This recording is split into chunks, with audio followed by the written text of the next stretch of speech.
Dans cette capsule vidéo, on va parler de la section 4 du cours sur les suites numériques qui parle du calcul de limites. Vous avez vu dans la section 3 ou dans la capsule vidéo précédente que l'on peut calculer, on peut deviner la limite d'une suite et ensuite la démontrer par un raisonnement d'inéquation qui est souvent lourd. On va voir dans cette partie que la plupart du temps on ne fait pas ça. La plupart du temps on calcule les limites avec des règles de calcul. Donc pour pouvoir calculer des limites, il va déjà falloir avoir un petit stock de suites dont on connaît déjà la limite. Ce sont ce que j'appelle les limites usuelles. Bien, la première d'entre elles est tautologique. Si une suite est constante et vaut toujours k, eh bien sa limite c'est forcément k. Si maintenant j'ai n à la puissance p, avec p qui est un entier naturel, autrement dit un entier positif. On parle ici par exemple de n carré, pas, de n carré, de n cube, de n à la puissance 10, etc. Bien, il est assez clair que ce genre de suite va tendre vers plus l'infini. Si maintenant je passe à n puissance moins p, alors n puissance moins p à l'inverse c'est 1 sur n puissance p, autrement dit on a 1 sur n carré ou 1 sur n cube. Eh bien 1 sur n carré par exemple quand n vaut 10 ça fait 1 centième, quand n vaut 1000 ça fait 1 millionième. Donc on a clairement ici une suite qui tend vers 0. Pour information, la suivante est un petit rappel de cours de première. Vous avez vu l'an dernier une fonction qui s'appelle la fonction exponentielle. Eh bien la limite de l'exponentielle de n quand n tend vers plus l'infini, c'est plus l'infini. Si vous vous souvenez de la fonction exponentielle, c'est une fonction qui est croissante et qui croît très très vite.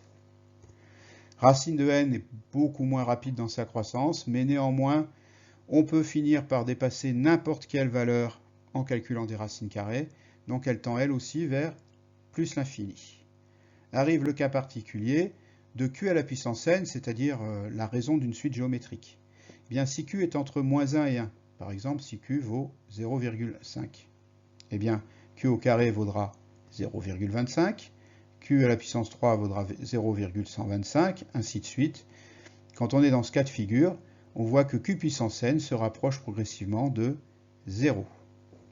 Si par contre q est plus grande que 1, par exemple, je ne sais pas, 2, eh bien j'ai 2 au carré qui vaut 4, j'ai 2 au cube qui vaut 8, j'ai 2 à la puissance 4 qui vaut 16, 2 à la puissance 10 vaudra 1024, etc. Cette fois-ci, il est clair qu'on a une suite qui tend vers plus l'infini. Donc voilà la liste des suites dont il faudra connaître la limite. Elles sont données par le cours, il n'est plus nécessaire de les justifier. On va donc calcul sur les limites. Je propose en premier de regarder tout simplement la limite de l'opposé. Autrement dit, si la suite un, par exemple, converge vers un réel L, il est clair que moins un va converger vers moins L. Si ma suite tend vers 3, moins cette suite va tendre vers moins 3. De même, si la suite tend vers plus l'infini, eh bien, on a donc des nombres qui deviennent très très grands, des millions, des milliards, eh bien la suite moins un, elle va se mettre à valoir moins des millions, moins des milliards, et donc elle tendra ou elle divergera vers moins l'infini. Si enfin la suite un tend vers moins l'infini, c'est exactement l'opposé. Autrement dit, la suite moins un tendra vers plus l'infini. Vous voyez, ça va être le cas dans la suite, que il ne faut pas tant apprendre ces propriétés par cœur, on va en énoncer un très grand nombre, que de comprendre le fonctionnement et de peut-être de se faire, comme je l'ai fait là, des petits raisonnements dans sa tête en imaginant les nombres vers lesquels tendent les suites. Expliquer maintenant avec la somme. Donc j'ai cette fois-ci deux suites, un et vn, et je m'intéresse à la limite de leur somme. Bon, si je commence par un cas simple, si la première suite tend vers L et si la deuxième suite tend vers un nombre L', eh bien évidemment, ça veut dire que la première suite, si par exemple L c'est 3, on va avoir des nombres qui sont très près de 3. Si L' c'est 5, on va avoir des nombres qui sont très près de 5. Quand j'ajoute des nombres qui sont très près de 3 à des nombres très près de 5, j'obtiens des nombres qui sont très près de 8. C'est avec ce type de raisonnement que je retrouve ce résultat dans le tableau. Si je prends le second par exemple, autrement dit la première suite tend vers L toujours, et la deuxième suite tend vers plus l'infini. Bien, je vais avoir des nombres qui tendent vers un nombre fini, les un se rapprochent d'un certain L, par contre les vn deviennent astronomiquement grands. Quand vous additionnez des nombres astronomiquement grands à des nombres ordinaires, vous obtenez quand même des nombres astronomiquement grand. C'est pour ça que si la limite de UN c'est L et que la limite de Vn c'est plus l'infini, j'ai bien la somme de ces limites qui sera plus l'infini. Je ne vais donc pas détailler les autres éléments du tableau, il faut faire des raisonnements comme celui que je viens de faire là pour en deviner le résultat. Vous aurez par contre noté que j'ai à deux endroits écrit FI. FI c'est pour forme indéterminée.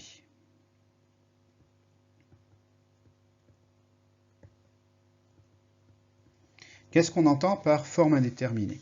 Bien, je prends par exemple la première qui est la première suite tend vers plus l'infini ici et la deuxième suite tend vers moins l'infini. J'ai donc d'un côté des nombres qui deviennent immensément grands et en même temps je leur additionne des nombres qui deviennent immensément petits au sens négatif, très grand mais avec un signe moins devant. J'ai donc des milliards pour le premier et des milliards pour le second. Alors le problème, vous avez peut-être envie de me dire, mais ça tend vers 0. Non, parce que je ne sais pas à quelle vitesse la première tend vers plus l'infini et à quelle vitesse la seconde tend vers moins l'infini. Si la première suite, celle qui tend vers plus l'infini, devient grande très très vite, il est possible que la somme tende vers plus l'infini. Si c'est le contraire, si c'est la suite qui tend vers moins l'infini qui avance le plus vite, à ce moment-là, la somme pourrait tendre vers moins l'infini. Et en fait, on pourrait aussi tendre vers une autre valeur, on pourrait même ne pas avoir de limite. En clair, je ne peux pas deviner. Dans ce cas de figure, et on le verra un peu plus tard, je vais devoir faire une étude complémentaire. Le simple fait de connaître les limites des deux suites ne me donne pas la limite de la somme. Donc pour le cas d'une somme, vous en avez deux. C'est si, grosso modo, vous avez un infini plus avec un infini moins que vous essayez d'additionner. Oui, j'ai oublié de dire dans la diapo précédente que puisque j'ai fait l'opposé et que j'ai fait la somme, on peut faire la soustraction, il suffit de faire la somme de l'opposé. Donc on va passer à l'inverse en prévision du produit. Et donc j'ai une suite UN dont aucun terme n'est nul, parce qu'évidemment, si un terme de cette suite est nul, la suite inverse n'existe pas. Donc si elle converge vers un réel L, et que ce réel L est non nul, par exemple elle tend vers 3, bien la suite 1 sur UN, je pense que c'est assez naturel, va tendre vers un tiers. Donc si la première tend vers L, la seconde tend vers 1 sur L, et L bien sûr ne peut pas être égal à 0, parce que sinon 1 sur L n'existerait pas. Si la suite tend vers plus ou moins l'infini, ça signifie que les termes de la suite UN deviennent très très grands, avec en plus devant un plus ou un moins. C'est des plus millions, des plus milliards, ou des moins millions, des moins milliards. De toute façon, quand vous faites 1 sur des milliards, ça se rapproche de 0, et que ça se rapproche de 0 en étant positif ou en étant négatif, de toute façon, ça se rapproche de 0. Donc quand une suite tend vers plus ou moins l'infini, la suite inverse, elle, va tendre vers 0. Un peu plus délicat, c'est quand la suite tend vers 0. Alors, si la suite tend vers 0 tout court, je ne sais pas, c'est une forme indéterminée. Si par contre elle tend vers 0+, comme c'est indiqué ici, alors 0+, ça signifie quoi? Ça signifie que non seulement elle tend vers 0, mais que je sais que tous ces termes sont positifs.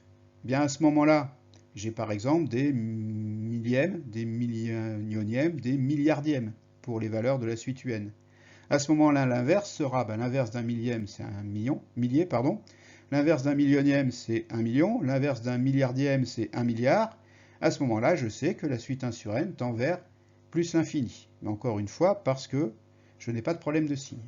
Du coup, quand elle tend vers 0 moins, je vais avoir à peu près la même histoire. La suite inverse, a priori, tend vers des nombres très grands. Et comme en plus je sais qu'ils sont négatifs, entre guillemets, elle tend vers moins l'infini. Et la remarque qui est là, je vous l'ai faite à l'oral, à savoir que 0+, ça signifie que la suite tend vers 0, mais en restant positive, alors que si une suite tend vers 0-, ça veut dire qu'elle tend bien vers 0, mais en étant tout le temps négative. Du coup, on arrive à la limite du produit, et à nouveau, on a des formes indéterminées. Donc si une suite tend vers un nombre et que l'autre tend vers un autre nombre, ces deux nombres étant non nuls, eh bien, le produit des suites va tendre vers le produit des limites. Si l'une d'entre elles tend vers un nombre non nul et que l'autre tend vers un nombre nul, eh bien forcément le produit donnera 0. Et bien sûr, si deux suites tendent vers 0, quand vous les multipliez entre elles, ça tend encore vers 0. Si par contre l'une d'entre elles tend vers une limite finie non nulle et que l'autre tend vers l'infini, ça signifie par exemple que l'une d'entre elles tend vers 3, que l'autre tend vers des millions, tend vers l'infini, donc tend vers millions, milliards et compagnie, 3 fois des milliards, ça fait des milliards encore. Donc on aura bien un infini comme résultat. Et le plus simple, passer de se souvenir que pour savoir si c'est plus ou moins l'infini, on va appliquer la règle des signes. Si ici c'est plus l'infini et que ma limite est positive, plus par plus ça fait plus, le résultat tendra vers plus l'infini. Si par contre ici je tends vers moins l'infini et que ma suite et elle aussi tend vers un L négatif, eh bien moins par moins vous aurez encore plus l'infini comme résultat. On a une forme à déterminer, enfin qui en représente plusieurs dans la réalité, c'est si vous multipliez l'infini par 0, là vous avez affaire à des nombres qui en valeur absolue deviennent très grands, que vous multipliez par des nombres qui en valeur absolue deviennent très près de 0, autrement dit qui ont tendance à diminuer, les nombres devenant plus grands de l'autre limite. Du coup c'est à nouveau une question de conflit de vitesse. Quelle suite atteint le plus vite son objectif? Si c'est celle qui tend vers plus l'infini, vous aurez peut-être comme limite plus l'infini, mais si c'est celle qui tend vers 0 qui se rapproche de 0 le plus vite, alors vous aurez peut-être comme limite 0. Donc c'est une forme à déterminer, il nous faudra faire une étude complémentaire pour savoir vers quoi tend la suite. À nouveau, je viens de vous donner le produit, je viens de vous donner l'inverse, donc si vous voulez faire une division de suite, vous regardez le produit par l'inverse. Et encore une fois, j'insiste, n'apprenez pas ce tableau par cœur, essayez de faire les raisonnements que je vous ai fait là en vous décrivant le tableau. Avançons, avançons. Donc je termine en vous montrant quelques exemples de calcul de limites de suite. Si je me souviens bien, j'en ai encore fait 3. Donc je vous propose comme premier exemple la suite qui serait définie par un égale n carré plus n. Personnellement, j'aime bien, avant de commencer, faire un petit raisonnement sur chaque terme. J'ai ici une somme de termes, et le premier n carré tend vers plus l'infini, et le second tend aussi vers plus l'infini. Donc des nombres très grands additionnés des nombres très grands, ou si vous préférez, dans le tableau de la somme, il est indiqué que plus l'infini plus l'infini, ça fait encore plus l'infini. Donc je détaille de la façon suivante, c'est-à-dire que j'écris ce que je viens de faire en petit dessin. La suite n carré tend vers plus l'infini, la suite n tend aussi vers plus l'infini, donc la somme tend vers plus l'infini, et le résultat qui s'affiche. Là, on est dans le cas sympa où tout se passe bien.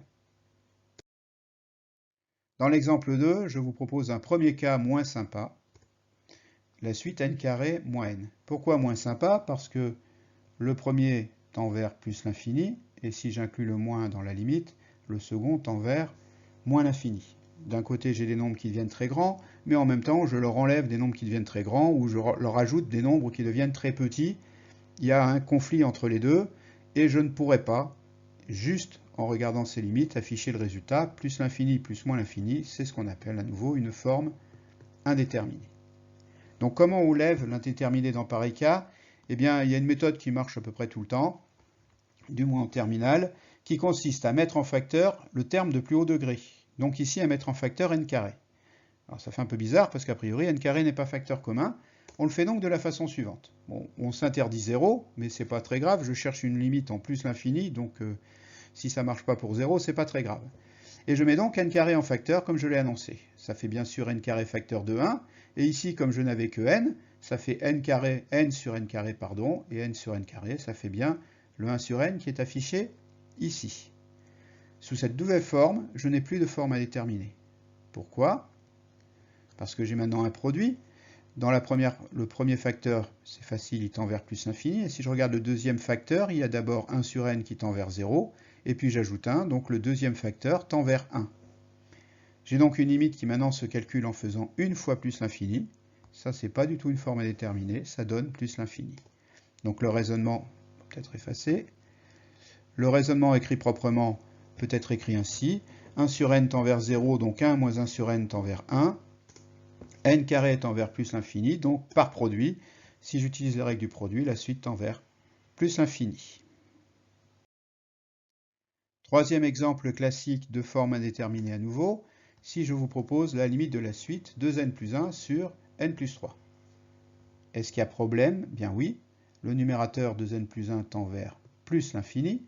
Le dénominateur n plus 3 tend lui aussi vers plus l'infini. Donc à nouveau, il y a une compétition entre le numérateur qui grandit et qui cherche à rendre la suite voisine de plus l'infini, mais en même temps le dénominateur qui lui aussi grandit et donc diminue le résultat et cherche à faire tendre la suite vers 0. Quand je dis conflit, ça signifie en fait forme indéterminée. Sous cette forme-là, je ne peux pas conclure. Quelle est l'astuce? Elle ressemble un peu à la précédente. Je veux mettre en facteur le terme de plus haut degré à la fois au numérateur et au dénominateur. Donc ça fait la chose suivante. J'ai 2n plus 1 sur n plus 3. Je mets n en facteur au numérateur. Ça me fait donc n facteur de 2 plus 1 sur n. Et n au dénominateur, donc n facteur de 1 plus 3 sur n. Et ces n que j'ai mis en facteur se simplifient. Et donc il me reste au final la fraction 2 plus 1 sur n sur 1 plus 3 sur n. Eh bien, miracle, plus de forme à déterminer. Nous avons déjà vu que 1 sur n tend vers 0. Donc ici, le numérateur tend vers 2 plus 0, c'est-à-dire 2. Le dénominateur, il tend vers 1 plus 0, autrement dit, il tend vers 1. Et donc, je sais que toute la fraction tend vers 2. Ce qui se rédigera de façon plus correcte de la façon suivante. Voilà. Travail. À plus tard.